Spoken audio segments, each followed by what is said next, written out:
The Prince of Dragon Magic. Book 7 of The Dragon Kings of Fire and Ice by Amelia Shaw. Narrated by Catherine Bilson. Chapter 1. Anthony. My biggest secret was kept by my mother and father. No one else knew. Not even my older brother, Karlak. I had magic. And the gift of sight. Just like my mother, Marianne, Queen of the Black Mountains. Mom always said that her gift created life and gave our kingdom, and those around us, many blessings. After all, it was because of her gift of sight that King Stavrock found Lucy, and years later their son Anselm found his mate, a human named Kayla. She was sweet, though not my type. I liked a woman with a little fire under her belt. Anselm, my best friend, had been ready to find his mate and had asked Mom for help. He could have asked me too, since I could see many of the same things my mom could, but no one knew about my magic, not even Anselm, so I was never asked. Mom was a sorceress, so her magic was an accepted part of her, but I was a dragon shifter like my dad, and everyone knew you couldn't be a dragon and have magic. Except, apparently, when it came to me. A magical freak of nature. Anselm and I had grown up together, more like cousins than friends, and the fact that he still didn't know about my magical abilities was beginning to eat at me. The discomfort of lying to my friend, or at least omitting part of the truth of who I was, had created a literal pain in my gut that wouldn't go away. I groaned as I reached over the dining table for the pitcher of water, pain tugging low in my belly. "Your gut's still giving you trouble?" Dad asked from the head of the table, where he was carving up his roast lamb pie with potatoes.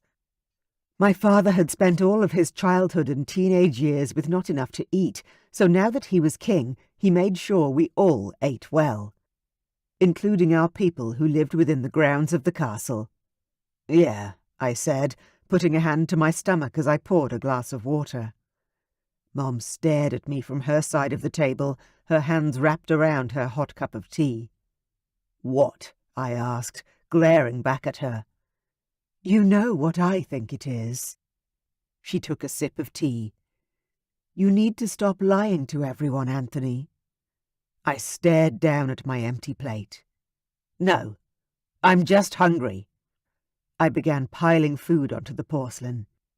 Potatoes and lamb and baked tomatoes. "Son," my dad said, "you're my heir, and I'm proud of you in every way. You're a good man. I don't know why you insist on hiding your magic from everyone other than the two of us." I wanted to roll my eyes at him, but had learned that would only get me a slap to the back of the head at best, and a magical detention in my room at worst. So I didn't. I may have been 26, but my parents were still my parents. "It's no one else's business." And it wasn't. I didn't want to be judged by everyone and labelled a freak. Or worse, have people I knew want to use me and my magic the way my mother had been used before my father rescued her from her monstrous first husband. Magic would not be considered a strength in our world for a dragon shifter. My gut clenched and pulled tight. I grabbed my fork and shoved food into my mouth. I was just hungry, I told myself. That was all it was. "Well, I'm off to visit Lucy and my granddaughters today," Mom said, standing up. "Would you like to join me, Anthony?" Karlak and his wife Jessa had twin daughters, born last year, and had spent the last month at Stavrock and Lucy's castle. I shook my head, part of me missing my brother, but the other part too jealous to consider visiting them right now. Karlak had been so happy since finding Jessa and becoming a husband and father, and of course I was pleased for him. But I did wonder if I'd ever find that level of joy. If I'd ever find my mate. I shook off the negative thoughts. I'd enjoyed the peace and quiet since they'd left, so I had to focus on the positives. "No, I have plans with Dad. Work in town." Dad nodded, and Mom sighed. "All right. I'll be home in a few days. But may I speak to you, Anthony? Alone, please." I glanced at my dad, who had just finished his last mouthful of food. He stood up with a smile. "Time for a shower. I'll meet you in the foyer in an hour." I nodded, and Mom went up to my dad and kissed him goodbye, their embrace too long for me to tolerate. I glanced toward the roaring fireplace instead of at them, trying not to flinch. I was an adult now, but still. Ew. "I'll see you soon, my love. Travel safe." Dad nodded and left the room. Mom turned to me, her eyes rippling with purple smoke, her magic clear for the world to see. I groaned, this time in annoyance. "What is it, Mom?" She'd lectured me for years about my desire to keep my magic secret, so nothing she was about to say would be new. "I had a vision last night." Oh, that was new. I sat up straighter, giving her my undivided attention. I might try and deny my own magic's existence, but I wasn't stupid enough to ignore my mother's visions. "What did you see?" It had to be about me, or she would have shared this vision with Dad, too. Mom chewed on her lip, worry clear in her eyes and in her aura. I dusted off my hands, even though they were clean, but it gave me something to focus on. I did not want to get into a weird push-pull of a discussion. "Mom, if you don't want to tell me, it's fine." I pushed my chair back and stood up to leave. "How much of your future have you looked at, Anthony?" I stepped away from the table and pushed my chair in. "You know I don't use my magic like you do, Mom." I'd never wanted her to teach me how to use my magic. I wanted to be a dragon shifter like my father, and I was. I didn't need magic, too. I was an aberration. The only shifter we knew to have inherited both skills of my parents. No one knew my secret because a sorcerer and a dragon shifter couldn't exist in the same body. Mom couldn't shift because she had magic. My dad had no magic because he was a shifter. It was wrong that I had both abilities. "I didn't ask for the vision," Mom assured me. "It came to me in a dream and stayed vivid on waking. I can't refuse the gift, Anthony. I have to offer it to you." She held out her hand, and I stared at her, long and hard. "I don't want it, Mom." I didn't want to know who my mate was. I didn't want to know the future. Life was complicated enough as it was, and I knew how much my mom had suffered for her gifts. That wasn't the life I wanted. "I know," she whispered. "But do you trust me?" The words hit me hard. Of course I do. I trusted my mother more than anyone in the world. She'd birthed me, fed me, and kept me safe through my childhood and teen years. She would move mountains, literally, for me, if I asked her to. There was no one more firmly in my corner than my mother. "Then take my hand," she whispered again, her arm shaking with the strain of holding it out. I didn't want to. God, I didn't want to. I could feel my magic rising up within me, reaching out for her and the power she wielded.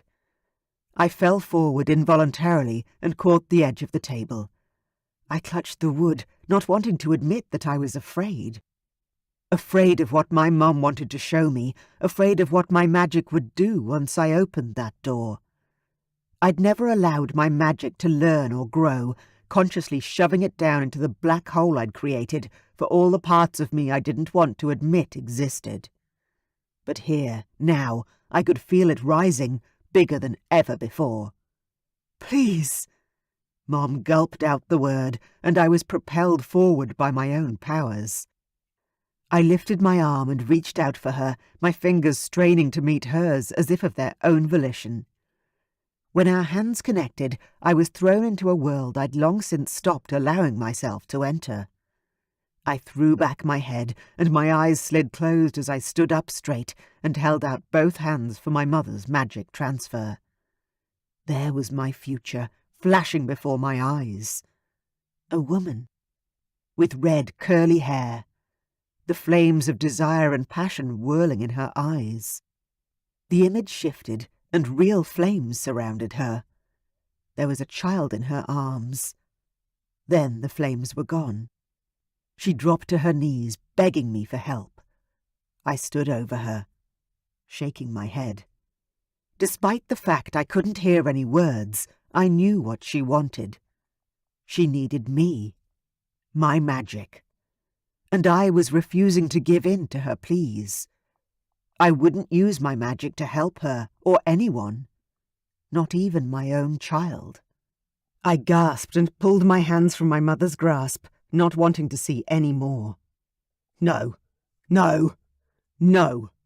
I repeated the word over and over, reeling back. No more. I panted, unable to catch my breath. My magic pulsed inside of me, and I couldn't push it down, no matter how hard I tried. Mom, what did you do? I didn't do anything. She sounded much calmer than she had a right to be. I only shared my vision with you.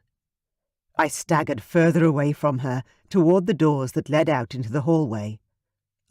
No. I needed to fly, to bring out my dragon shifter. He would push away my magic, burn it away. He always had before.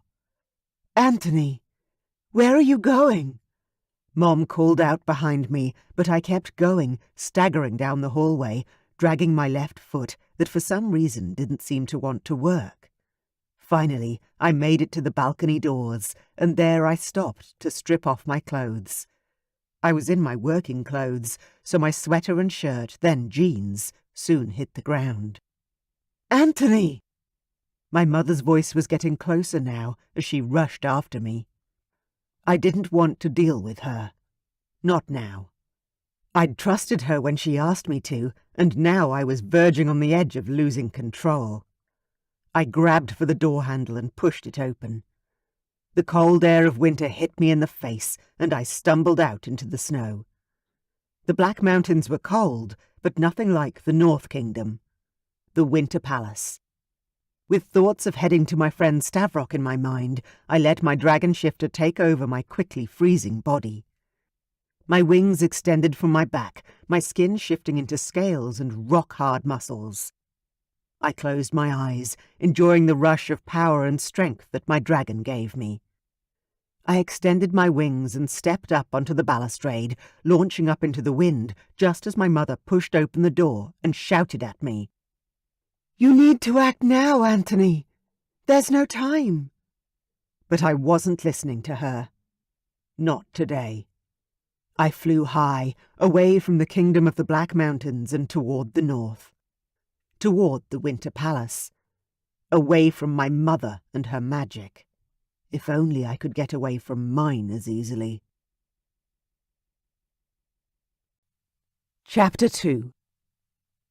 Charity.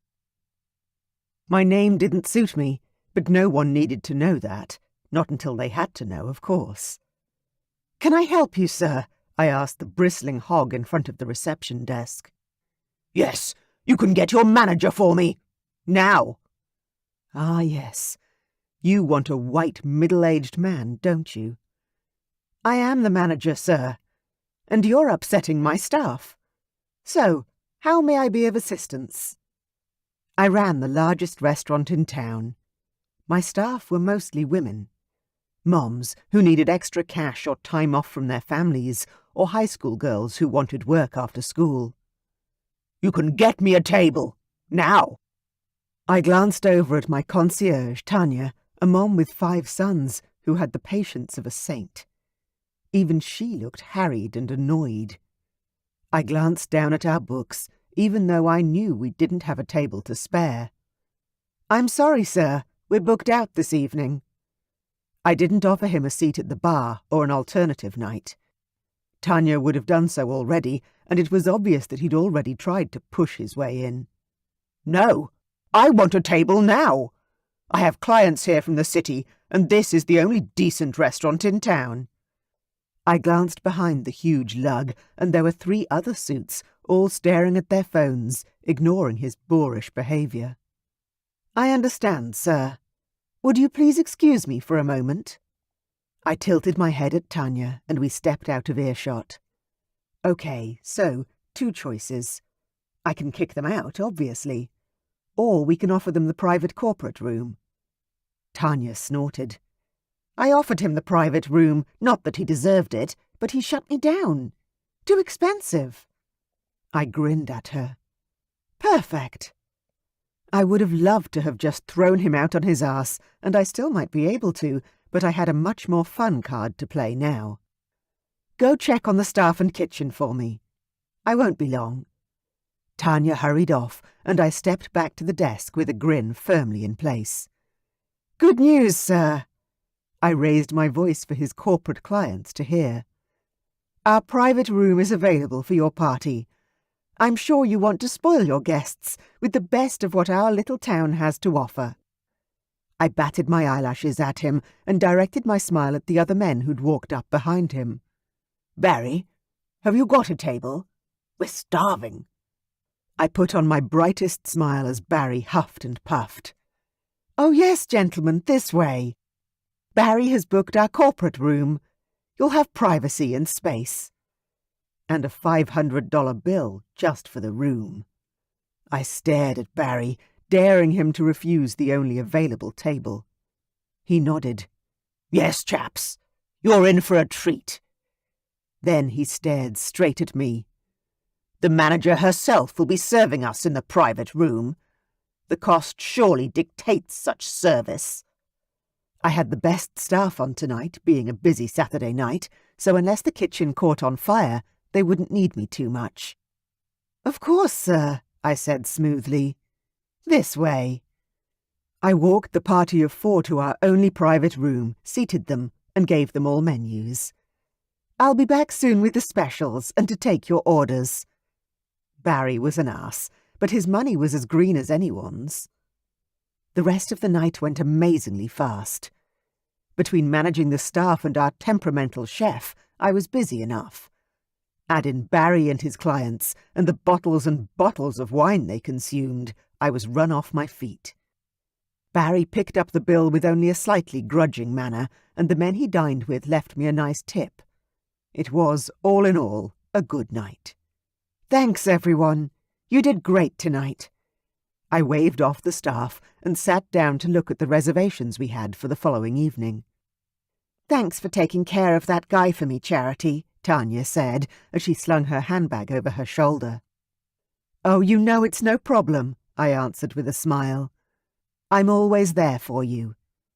It was the biggest payoff for me with this job. The staff were underpaid, but between good tips and a good working environment, I hoped I helped to make up for any negatives. The staff went home, then it was time to lock up.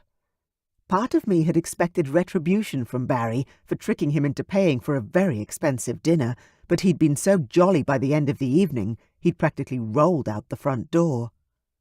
I locked up and stepped out into the cold night. My apartment was only a few doors down, luckily.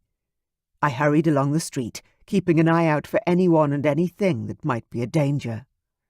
Even in a small town where I knew every second person, it still wasn't totally safe for a woman at night.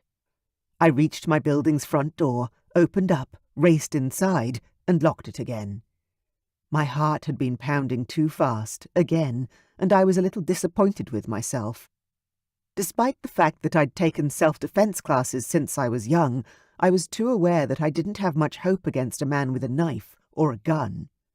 Feeling truly safe was a luxury I'd never had. I climbed the stairs to my second-story apartment and took deep breaths to slow my heart rate. It was almost 2 a.m. and I was exhausted. Even so, I had a quick shower, washed off all my makeup and the staleness of a long day. Once clean, I made myself a cup of peppermint tea, put on my warmest pyjamas, and climbed into bed. I clung to my mug of tea and glanced over at the romance novel I was reading. It lay on the bedside table, tempting me, but the time was moving toward 3 a.m. now. Did I really need to read more tonight? If I was being honest with myself, part of the reason I was putting off going to sleep was because of the disturbing dreams I'd been having lately. The book I was reading was a paranormal romance novel featuring dragon shifters and princesses. And ever since I'd started reading, I hadn't been able to stop the erotic dreams. I wasn't even up to a sexy part of the book yet, but with every page I devoured, it felt like I was drawn into the world, and as soon as I was asleep, I was in that castle. I became the princess in the storybook, being ravished by a sexy dragon prince. After an internal debate about the need for good quality sleep, I didn't reach for the book. Instead, I drank the rest of my tea, pulled up the warm blanket on the bed, and snuggled down beneath the covers. If I didn't read anything tonight, then surely I wouldn't wake in a hot sweat. It was sad that my dreams far surpassed anything I'd ever experienced in reality. I closed my eyes and relaxed into my fluffy pillow. I was as single as a dollar bill, and that wasn't changing any time soon. Perhaps I should start looking forward to these dreams. After all, I thought, as I began to drift off, they were probably the closest thing to romance I was ever going to experience. I covered my face with my hands, my forehead hot to the touch and slick with sweat. Not again! I squeezed my thighs tightly together, drawing out the after sensation as a beautiful lethargy stole over my body. Sleep beckoned. Deep and satisfied sleep this time. I rolled onto my back, truly exhausted now. Please let me sleep. And I did.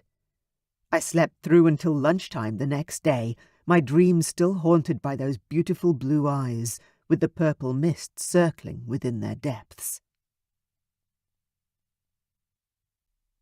Chapter 3. Anthony. Flying to the North Kingdom could be dangerous for a dragon from a warmer climate. Damon and his family were ice dragons and were acclimated to the freezing weather. It was only the beginning of our true winter months, so the weather wasn't as bitterly cold as it would get in a few weeks. Still, I flew low to the ground, staying out of the snowy clouds, and went the most direct route to the castle. As soon as I landed, I shifted to human and stalked toward the balcony doors, the falling snow landing on my heated skin.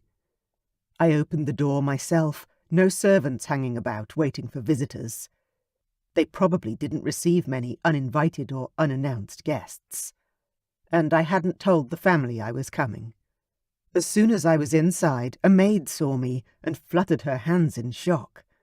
"Oh, sire, I'm sorry there was no one to greet you. Was the king expecting you?" I shook the snow out of my hair and pulled the door closed.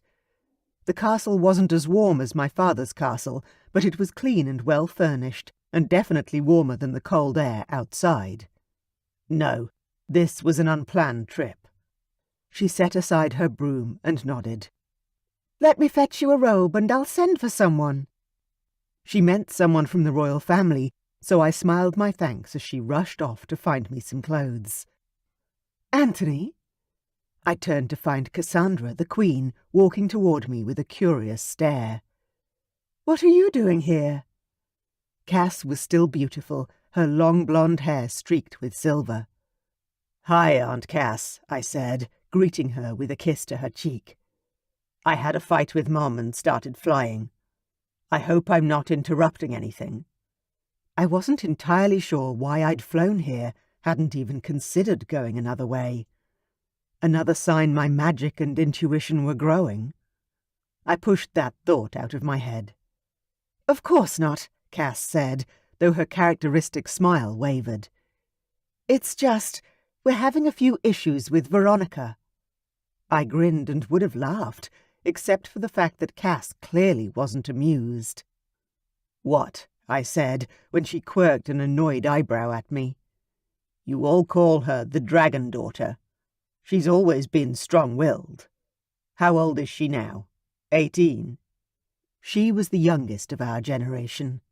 Anselm was the eldest at 30. Cass nodded and brushed her hair back off her face. Yes, and she thinks she knows everything. Veronica was young and fearless. In fact, if she wasn't like a sister to me, I would have considered marrying her myself. Veronica has a good heart, Aunt Cass. Even as a child, she was a fierce protector of everyone weaker than her. Cass actually smiled this time. She protects everyone, not just those weaker than her. I gently touched her on the arm. She'll be okay. Cass huffed and shook herself. How can I help you, Anthony? The servant rushed over with a robe and I slipped into it. As shifters, our nakedness was second nature, but it was still deemed polite to don clothing in our human form. I don't know, Aunt Cass. And I didn't. I was here. But why? She smiled softly.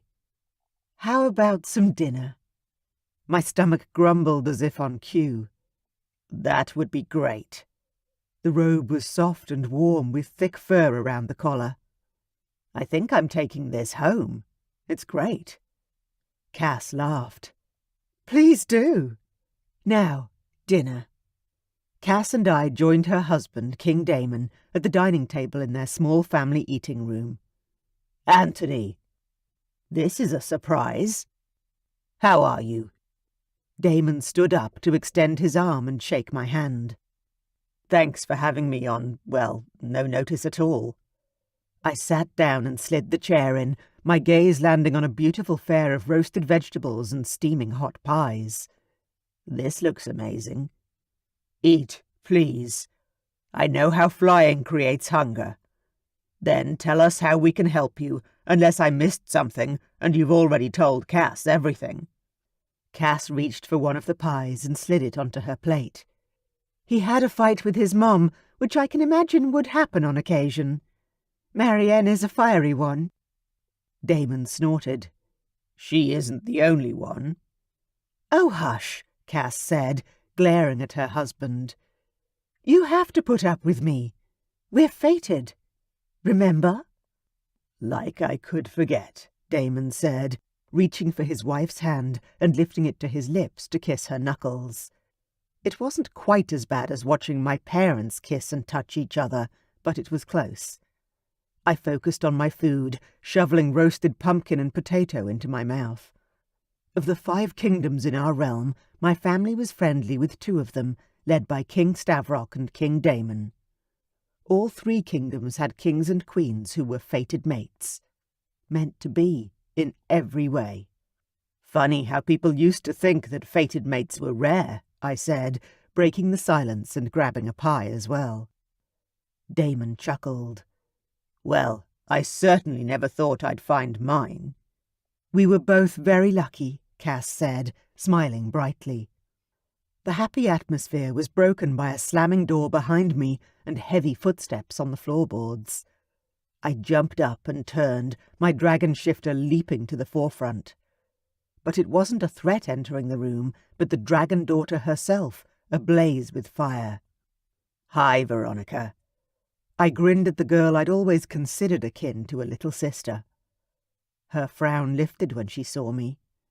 Anthony! I didn't know you were here. She rushed forward for a hug, whatever tantrum she'd planned fizzling out, at least temporarily.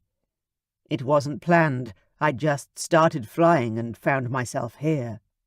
She pulled back, her hands sliding down my arms to grip my fingers. You know it's always good to see you. A vision hit me out of nowhere, like a lightning bolt thrown directly into my brain. Veronica stood by a window, beautiful in a gown of royal purple. She was heavily pregnant and smiling, obviously happy.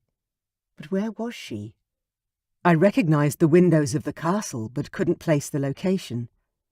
Her hand rested on her belly, cradling her babe as she turned toward the sound of footsteps echoing in the room. I knew instinctively that the man I'd see next was fated for her. I turned to look, unable to resist. A familiar face stepped out of the shadows, his smile a testament to the love he felt for her. Veronica pulled away, disconnecting our hands and halting my vision. "What the hell was that?" she yelled at me. I ran my shaking hand through my hair. "I'm sorry. That's never happened before." Fuck.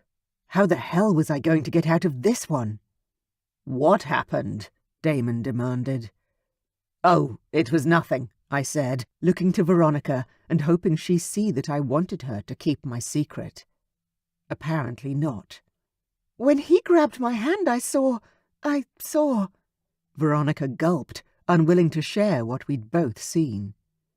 I wouldn't share her secret, but how would we get out of this one? Veronica turned to her father, her focus shifting. "Dad, why have I been restricted in all my flight paths this month? I tried to organise to go and see Kayla, and I was told I couldn't." Damon glanced across at his wife, then went into a fight with his daughter about her safety, and her responsibilities, and her age. I zoned out, unable to focus on anything except the magic still simmering in my veins. Since when had my magic been so unstable? So out of control? Was that what Mom had seen in her vision? My mate amidst flames that were due to my magic? My out-of-control magic? I clenched my jaw hard. I wasn't interested in finding my fated mate yet, but when I did, I would make sure that I kept an iron grip on my power. I would never knowingly allow my magic to harm anyone, especially not someone I cared about. But what if I lose control and don't have a choice? The voices around me were getting louder, and I backed away from the table. "I think it's time I headed home." The 3 fighting dragon shifters turned to face me. "I'll walk you out." Cass hurried around her husband and daughter to grab my arm. "I won't be long." She glared at Veronica before guiding me toward the door. Once we were out of earshot and walking along the hallway to the same balcony I'd landed on when I arrived, Cass squeezed my arm. "Why haven't you or your parents ever said anything?" "About what?" I asked, my stomach twisting with sudden stress. Cass stopped and held tight to my arm so I would swing around to face her. "You have magic, don't you? Like Marianne." "Magic? Me? No. No. Of course not." I'd never been asked that question directly, so I definitely hadn't planned my reaction properly. I took a breath and forced a smile to my face.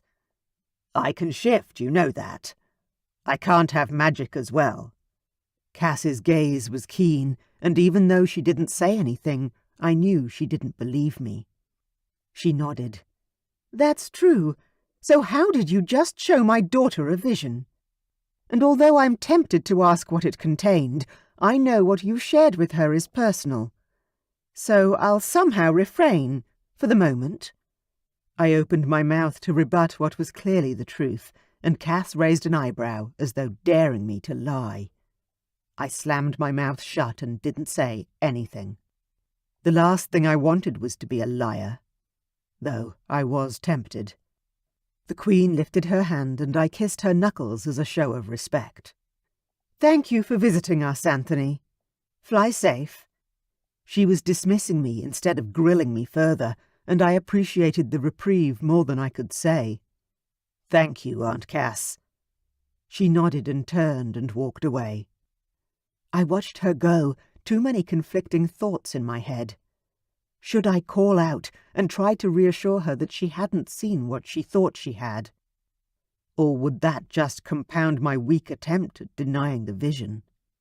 I shook my head and hurried to the balcony door, throwing off the robe as I went. Despite my joking comment about taking it with me, I would never take anything from anyone. I stepped out into the freezing weather, my magic instantly warming me with a buzz all over my skin. Damn it. I hadn't even conjured it that time. Why was my power suddenly stepping out on its own? As uncomfortable as it might be, I had to talk to my mom. I closed my eyes and let my dragon shifter take over my body once more.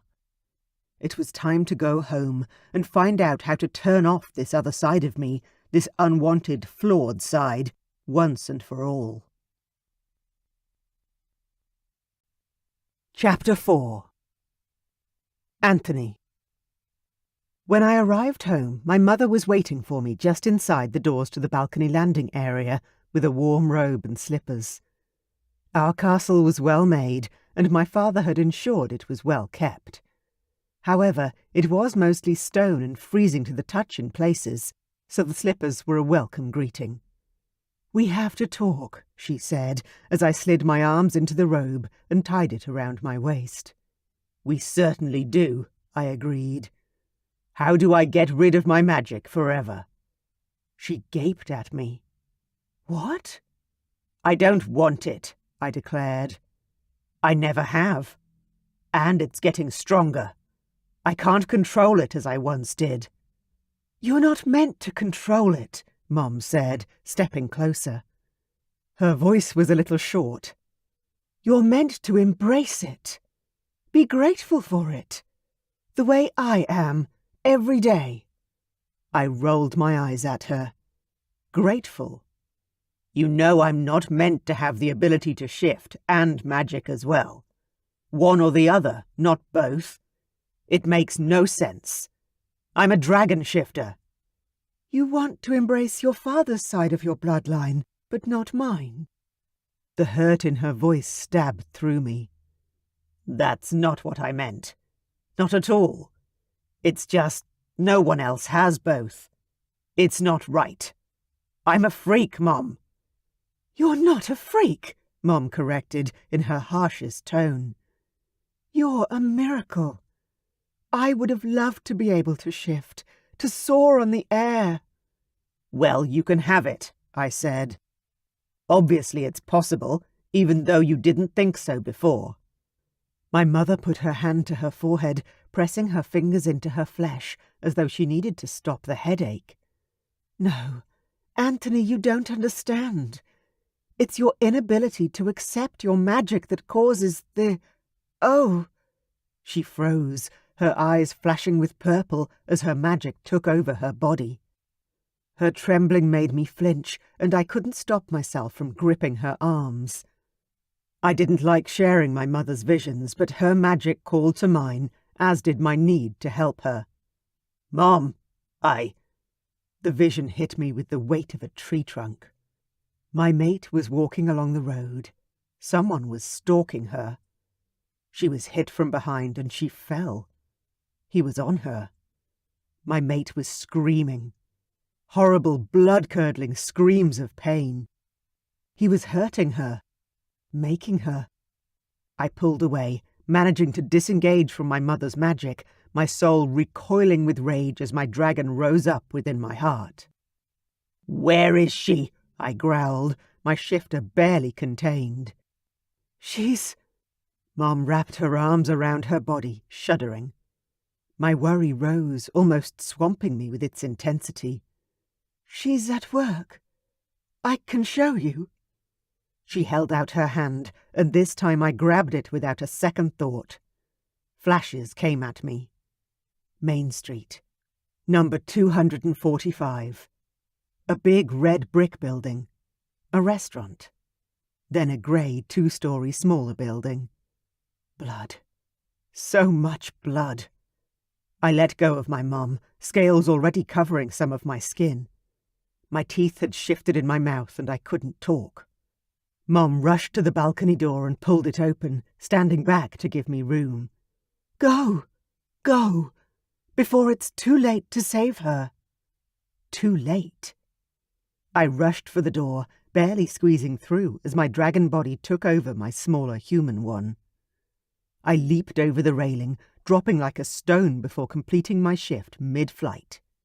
I spread my wings and flew across the ground, flapping my wings to get up and over the small houses of our township. The higher I flew, the more my gaze narrowed in on the Vale. The airspace I'd only flown through once, a long time ago. The gateway to the human world. I hit the portal, and tingles coursed all over my skin. Then I was through, into the human world, and immediately warmer. It was mid-afternoon, and the vision I'd seen had been late night. Had it happened yet, or was it something that was yet to occur? Should I wait it out, or go to her now? I flew lower, spying a small house in a field. A memory swam into my mind about that house, about the family who lived there and helped the dragons who crossed the veil. I made a decision and landed in the field, shifting to human. It wouldn't be good for anyone to see me in my dragon form. The ground was cool and soft beneath my feet as I walked toward the small cabin. The front door had a large sign that read, "Friend, please help yourself from the chest below to whatever clothes will fit you. We are visiting family and will be home as soon as we can." I smiled at the warm feeling around my heart from such kindness and wished I'd brought a gem or something for them as a thank you. My magic shimmered inside my hands, and I turned my left palm up and stared as my magic conjured a large ruby from my personal collection at home. I gaped at the stone. How? Why? Damn it. My magic really was out of control, obviously even more so here than it had been at home. Nevertheless, I had the gift I'd been hoping for, so I had to focus on the positive in that regard. I opened the chest and grabbed some pants and a warm sweater, leaving the ruby inside the chest while I searched for shoes. The clothes were a little tight in places, but I was grateful for the comfort. There was no quick way into town, especially unseen. So I walked, not something I did very often in my realm. We ran or flew. Walking was for short distances, usually between rooms in the castle, not into a town many miles away. By the time I arrived at the edges of town where houses with large yards sported children and pets galore, the sun was setting. A woman saw me and smiled in greeting, though she was obviously hesitant about me, and grabbed her child to her side. "Hello," I said, not stepping closer but waving instead. "I'm looking for a place to eat dinner. A restaurant, perhaps. Could you point me in the right direction?" She nodded and walked closer to the edge of her fence. "Yes, I can do that. Main Street has all of our food places. There's a bakery and a diner, and a fancier restaurant if that's what you're looking for." "And how do I get there?" She pointed. "That way, 2 blocks over. You can't miss it." I nodded and turned to smile at the small girl clinging to the woman's legs. "Much appreciated." My heart began to pound as I ambled along the street in the direction of Main Street. It was beginning to dawn on me that I was about to meet my fated mate. What would I even do once I met her? Would she recognize me as I did her? Would I be able to leave her once she was safe? So many questions, and none of them with immediate answers. My older brother had found his mate before he was 21 and pursued her with a determination I'd never seen him display before that time or since. Would I be the same? Was I ready for the woman who would be my perfect other half, the mother of my children? I groaned as indecision flooded me. Then a voice in my head whispered, "Trust." I sighed. Yes, trust the process. Trust the universe. Trust fate. If now was my time, who was I to question? Main Street was not large, but it did indeed have a choice of many shops, including clothing, baby items, and food choices. I walked along the street, forcing myself to stay calm, even though my heart banged in my chest like a bongo drum. Soon, very soon, I would see her. Then what would I do? Would I be able to control my dragon? Or fail, as so many kings and princes had done before me? My hands tightened into fists. The stories of dragon shifter kings turning into uncontrollable beasts at the mere sight of their mate had taunted me since I was a child.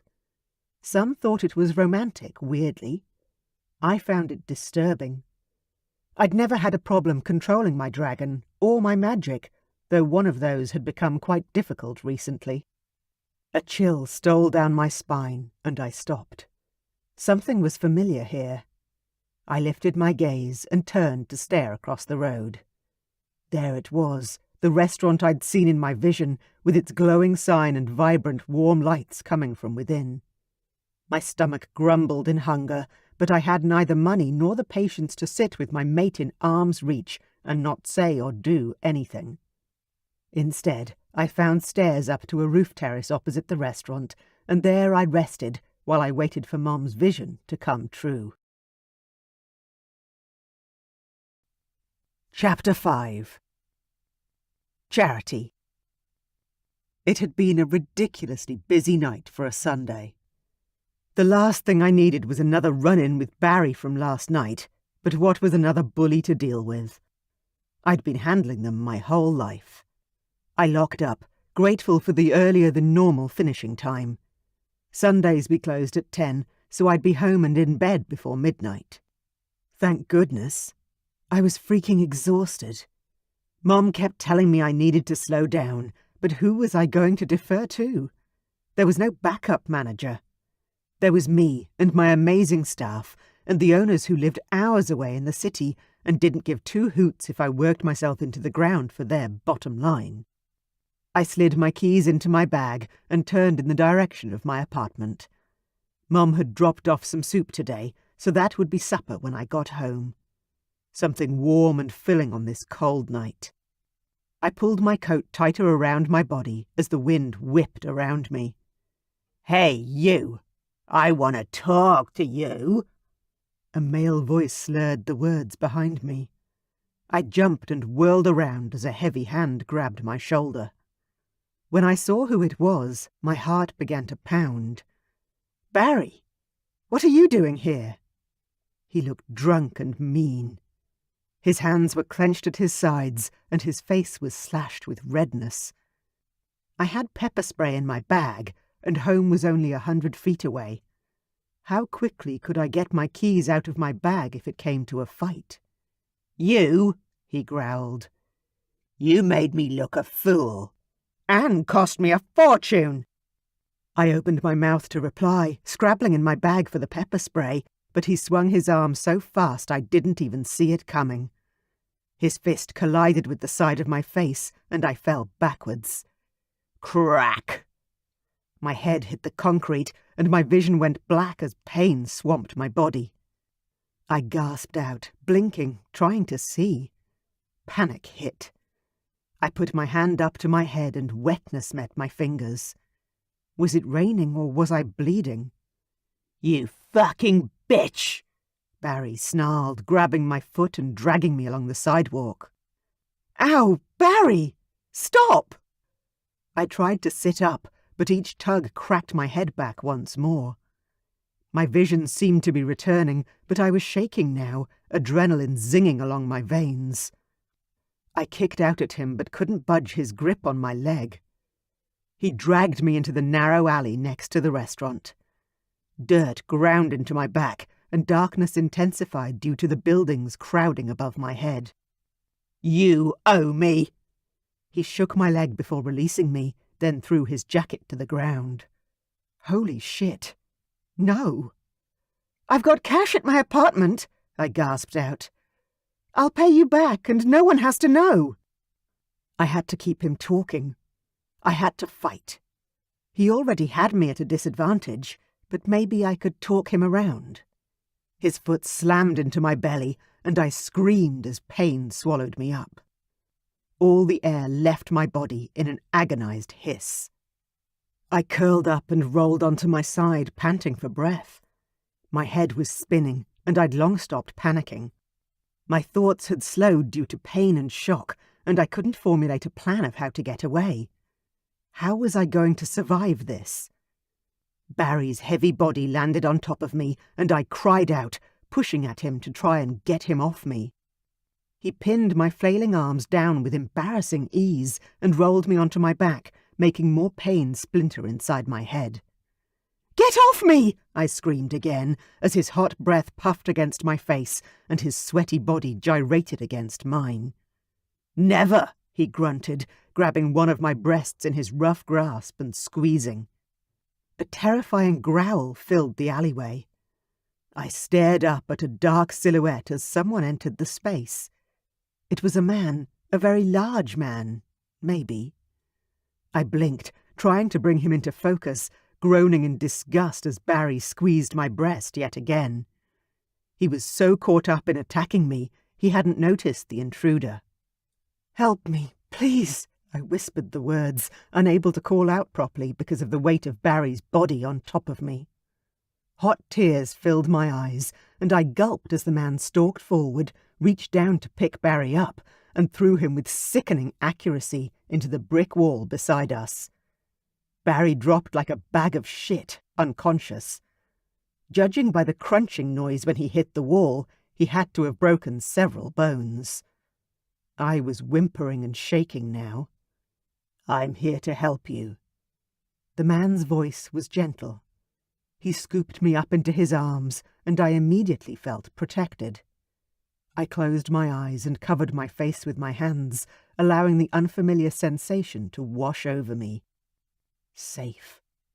Then another deep growl sounded, and I was suddenly being lowered to the ground once more. What the hell? I opened my eyes and looked up. And up. The man above me seemed to have grown in size, and his feet were no longer feet. They were claw-like. They were talons. How was that possible? Was I dreaming? Was this a nightmare? "Do not be afraid." His voice had roughened and his words were garbled. "I will fly you to safety." Fly? His talons reached for me, and I froze as one of them scooped me up and held me tightly against the cool scales on his chest. With a single jump we were soaring up, and into the air. I began to hyperventilate, fear striking me hard in the chest as my town got further and further away below us. What in God's name was happening? I looked up, and that's when I realized what type of creature held me in its talons. A dragon. A real motherfucking dragon. And then the world went dark. Anthony. I flapped my wings harder, aiming for height, reaching for my magic to shroud my mate in the warmth she would need to survive the cold we were flying toward. For the first time, I welcomed the rush of magic, knowing I was helping the beautiful woman in my grip to avoid freezing to death. I wanted her to feel warm and safe and comfortable, and if my magic could bring her a little of that, then for once it was a good thing. My mate, whose name I still didn't know, was unconscious now, so I tucked both claws around her and held her as close to my body as I could. God, she's amazing. Gorgeous. With every beat of my heart, the feeling grew stronger within my chest. She's the one. I'd known it the moment I saw her step out of the restaurant. I hadn't known what to do from my vantage point on the roof terrace of the shop opposite. I was frozen in shock at the sight of her. My dragon had surged inside of me, demanding I claim my mate. I'd been so distracted trying to control my shifter that I hadn't noticed the man come up behind her. When he hit her and dragged her into that alley, I jumped off the roof terrace and reached them as soon as I could. "I hope he's dead," a snarling voice said inside my head. He'd touched my mate. Hurt her. I'd thrown him hard enough. I hoped with every fibre of my being that the one hit against the wall had ended his miserable life.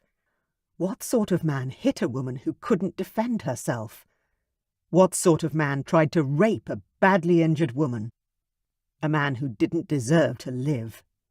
I flew higher, reaching the veil that separated my world from hers. I hesitated for just a moment, worried how my mate would feel about me taking her away from everything she'd ever known.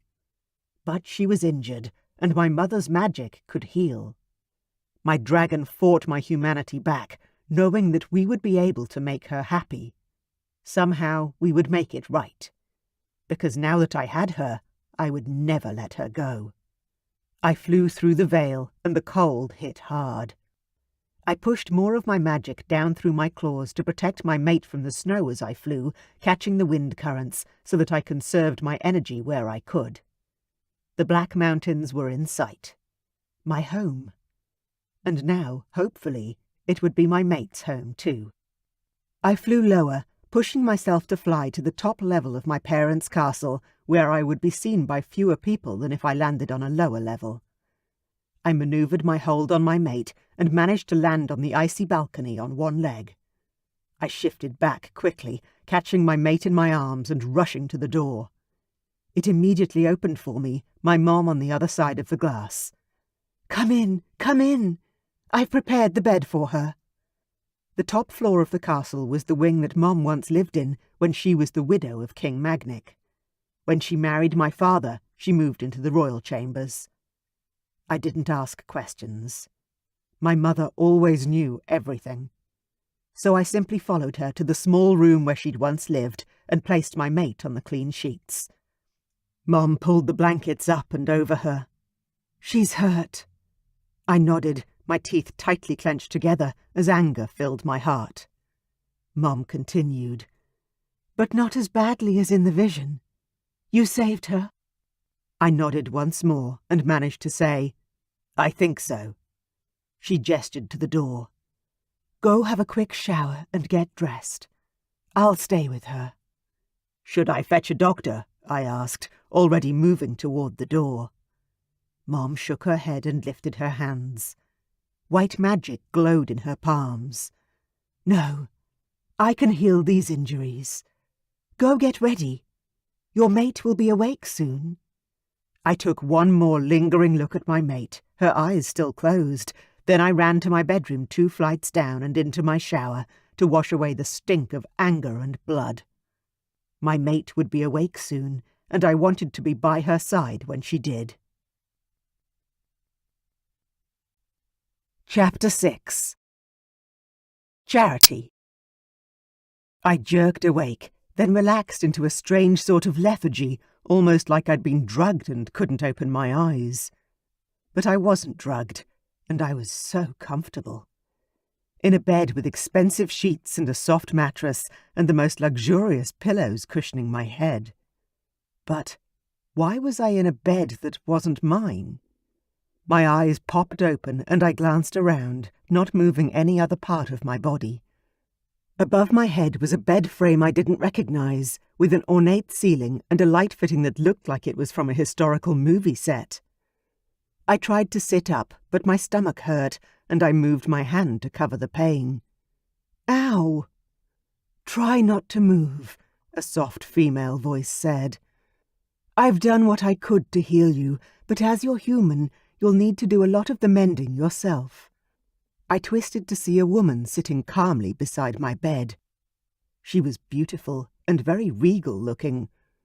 With her long velvet dress and her hair pinned up, she looked like a medieval princess. "Where am I?" I demanded. "You're in my home," she answered simply and smiled at me. "I'm not sure how much you remember. You were attacked. My son rescued you and brought you here." "Your son?" The door to the room opened and a man rushed in, slowing when he saw I was awake. I managed to lift myself up a little, and the woman adjusted the pillows behind me so that I could see the face of my supposed saviour.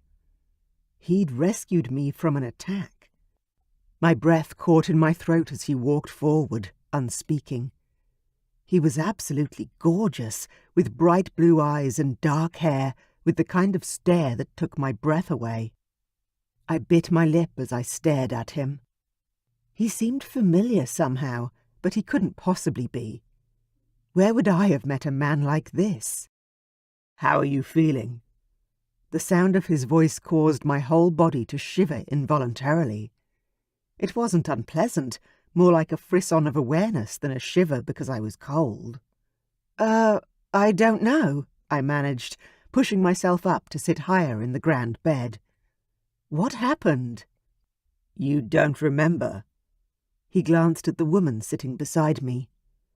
I frowned, searching my memory for something, anything, and came up with a blank. "No, I'm sorry, not at the moment." "It's okay," the woman said, patting my hand. "Anthony, tell our friend what happened. What's your name, dear?" "Charity," I answered quickly. At least I knew my own name. I sounded like a dumbass about everything else.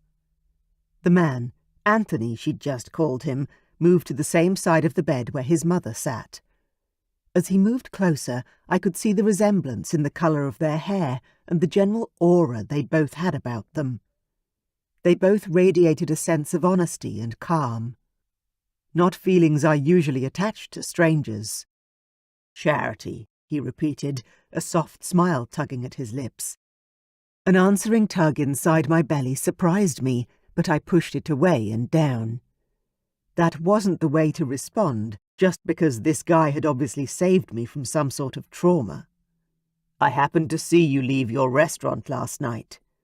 A man hit you and dragged you into the alleyway beside the restaurant. I fought him off and carried you home. Here. You were injured, but not badly. We hope."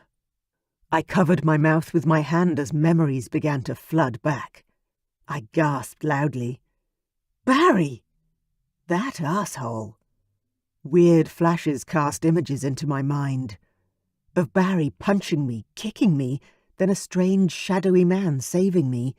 There was more, but my brain hurt to even think now. I groaned. "Damn, I have a headache." "You hit your head pretty hard," the sexy guy said. "I'm sorry I didn't get there sooner. "Oh no, you saved me from a lot worse, I'm sure." Barry wouldn't have settled on just hitting me once or twice. I was pretty sure he'd been trying to rape me, and if this man hadn't come along. I swallowed hard and blinked away the tears that swam in my vision. "Thank you." He inclined his head, spearing me with a strangely intent look. "You're welcome." There was a flash of something behind his eyes. Purple on the blue. Something all too familiar. My heart lurched. It couldn't be. Oh my God! I closed my eyes as my body responded the same way it did in my dreams, with longing and tight nipples and curls of desire between my thighs. "What's wrong?" I could sense him step closer. He smelled divine, and I wanted to turn my head away so I didn't embarrass myself, but I couldn't move. He was too near, too perfect. I gulped and forced my eyes open. Be normal. Be normal. "Nothing. Everything's okay. Sorry about that." This was the man I'd been dreaming about for weeks. He stole every sleeping moment and turned it into an erotic feast for my senses. My face turned into a red, hot mess, courtesy of the blush that stole across my cheeks. I put my cool hands to my hot face and attempted to look composed, even though I wasn't. How is this possible? He isn't meant to exist. "Have you seen my son before?" The woman narrowed her eyes in a knowing manner. "In a dream, perhaps?" "How did you know that?" I whispered, sitting straight up despite the niggles in my body. The pain in my belly had mostly subsided, and, although I could sense some tenderness and stiffness in my back, I was feeling a lot better than before. The woman smiled. "Proper introductions first. I am Marianne, and this is my son, Anthony." I tried to nod, but found that increased my headache. "Have you got some Advil or something for a headache?" Marianne stepped closer. "Would you like me to take your pain away?" "How would you do that?" I asked, suspicion etched into my tone. She laughed a little. "Just with my hands. I am a healer of sorts." "Oh, like an energy healer?" I knew of some woo-woo style practitioners who could lay their hands on people and practically heal them through energy exchanges. Not that I totally bought into that sort of thing, but at this point in time I was happy to try anything. "Yes, just lay back." I did as she said, though an unease settled into my stomach. Marianne pressed her fingers to my temples, then stroked my forehead gently. I tried not to sigh, but her gentle touch was nice, soothing to the pain. "How's that?" she asked after a minute or so, taking her hands away. Any better?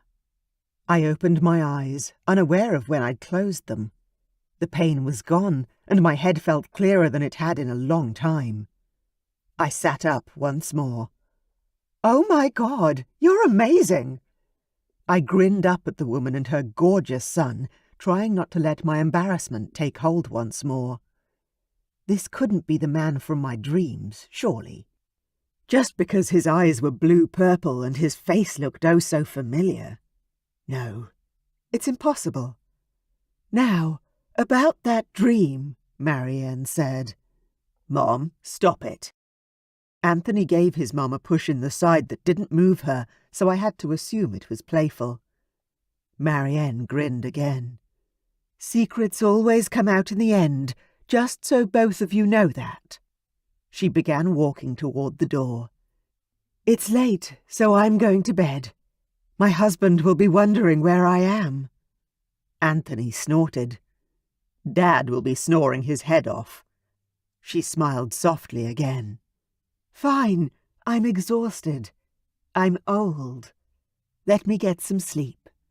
She waved at me just before she pulled the door shut. Nice to have you staying with us, Charity. Oh, nice of you to have me, I responded as she shut the door, leaving me alone with Mr. Sexy-ass Dream Guy himself. I glanced around the room. Where exactly am I? Why hadn't he taken me to a hospital or the police or something? And what happened to Barry? Did you call the police? Anthony walked around the bed so he was standing at the foot of my bed and we could look at each other easier, with a little breathing room. Don't you want to get some sleep? It's after 1 a.m. I narrowed my eyes at him. Why aren't you answering my questions? Part of me argued that I should be feeling afraid, but instead I rationalized that if they'd wanted to hurt me, I wouldn't be lying in a plush bed, comfortable and healing. He ran a hand through his hair, then looked at me with eyes that shone with heat. Because I'm afraid to tell you. Tell me what? I whispered, and even though my pulse quickened, there was no fear in my heart. He gestured to the bed. Where you are. What I am. What you are. As though the words conjured the images, more memories flashed through my mind. Memories of a dragon, picking me up and holding me. Carrying me away. Flying. No, I whispered. It can't be true. It isn't possible. He couldn't be some sort of dragon prince in another world, like the one I dreamed about every night. What can't be true? He asked, his eyes flashing with the purple mist I'd seen too many times to count, in my dreams. My belly clenched with longing at the sight. I forced myself to pretend calm as I said, Please just tell me the truth. Where am I? Who are you? And yes, what are you? My heart was beating erratically now, but I wouldn't run. I needed to know the truth, the whole truth, and nothing but the truth. Anthony sighed heavily. Mom was right. The truth always comes out, doesn't it? He was trying to be light-hearted, but my nerves were stretched tight, and all I could manage was a nod. Please. He grabbed the bed end and leaned forward, seeming to brace himself for what he needed to say. My name is Anthony, and I'm a prince. The second-born son of the King and Queen of the Black Mountains. I brought you here to our castle, my home, because I knew my mother could heal you. Holy shit. Then Anthony continued and blew my world apart with his declaration. And I'm a dragon shifter. We all are. Well, my mother isn't. She doesn't shift, but pretty much everyone else does around here. I inhaled sharply, struggling not to laugh hysterically. Say what?